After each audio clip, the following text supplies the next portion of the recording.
This was built as servant quarters for King George the IV. The Dome and the Corn Exchange were built as his riding school and his stables.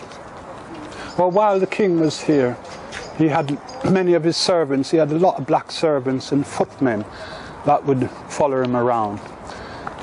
One Indian, for instance, that was involved with the king was Sheikh Deen Mohammed, and he was appointed by the king as his royal sergeant in Brighton.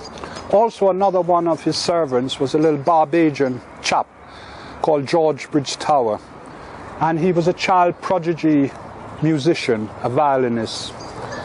And so famous was he at that time that Beethoven wrote about him, and he dedicated a sonata to him.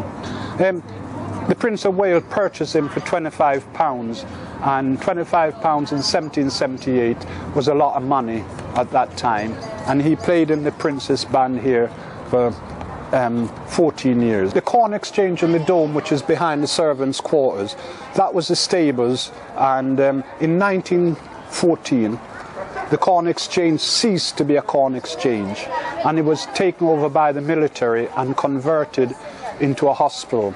So the whole of this area, this pavilion estate, was an Indian hospital, and there was the Hindus, Sikhs and Muslims and Christians that lived all here in the pavilion, and they had different, every religious rights were respected in Brighton as would be in India.